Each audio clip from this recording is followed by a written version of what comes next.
Hi there and welcome to day one of the ultra conditioning. Quickly going to run through the workout with you, but just before we do, make sure that you have a warm-up that you're happy to perform before every session. So for instance, you could be just doing some jump rope, or even without the rope, just the movement there. You could be running in place just to get your heart rate up. You could do some stretches, whatever you fancy doing. Stretches is fine. Make sure that you can move your legs as well. Anything for about 3 minutes to just get you nice and loose and nice and warm. And then you're straight into the session. So to start the session, you probably noticed we've got a very conventional press up, but we've slightly altered it and called it a Spider-Man press up. Okay, so let's have a look. So if you're American, by the way, most Americans call it push up, but in England we call it a press up. So how would you do a press up? Basically on the floor like this, and then you just press straight the way up. If you find that too easy, then you can do the Spider-Man. Hand goes out, knee goes up towards your elbow, and you press up. And then obviously you do the other arm. And we're looking at about 10 reps and 3 sets. 3 sets of 10. If you're new to exercising, you're not sure what I mean by that. A rep is how many times you do the movement, a repetition. So there's 2 there, 3, 4, that would be a rep. And the set is how many times you do those repetitions. So for instance, if it was a set of 4 reps, you go 1, 2, 3, 4, then you'd have a rest for about 60 seconds and then you'd go again. And that would be your second set. Okay, so that's finished now. We don't need to talk about sets and reps anymore. And we're going to move on to the next exercise, which is using dumbbells. I do recommend dumbbells because it's a fantastic piece of kit. A nice free weight. A dumbbell is fantastic, and we've got an incline bench. If you don't have a bench, then you can just do a straightforward chest press on the floor, which I'll quickly show you at the end. What I'd like to do though is an alternate press. And the reason for that is, once your arm is down on this side and this one is up, your core is also working as well as your chest.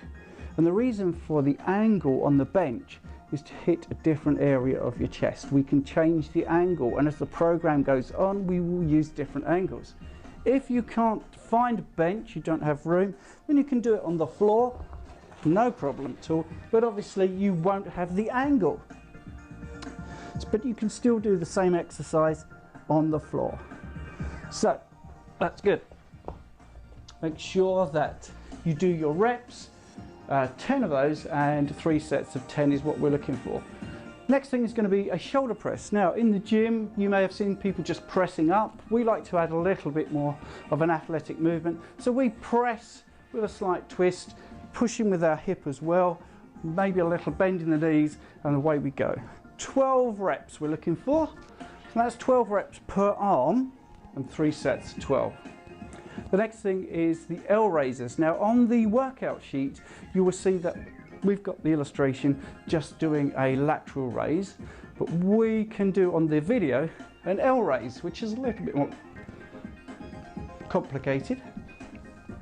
But as you can see, it's making an L shape with my arms, and then we're going across. Fantastic, beginning to sweat here already. So here we go, so that's an L raise, and we're looking for 6 out the front and 6 to the side. So in total there will be 12 reps. We're going to do 3 sets of 12. Once we have finished with the shoulders, we're going to go into a wood chopper move.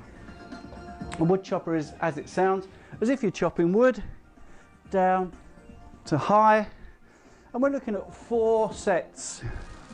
It's going to do 2 sets will be this way and 2 sets will be this way, and you're going to do 12 reps for each arm. That's fantastic. And finally we're going to do external rotation of the shoulder. External rotation of the shoulder is this move, and this is quite difficult. If you find it too hard standing, you can lie and do the same movement. The key is to keep your elbow tucked in nicely to your body, and you can even do that with maybe a cable at the gym, where you've got a cable across your body and you just pull it that way. But what we're trying to get is some external rotation here into the shoulder. Very underestimated part of the body is to work the rotator cuff. So that exercise is probably something new to you. Anyway, that's the end of the session. You should be hot, and you should then do a cool down Just make sure that you're nice and loose at the end, make sure you're hydrated, and I will see you tomorrow for day 2. Good luck.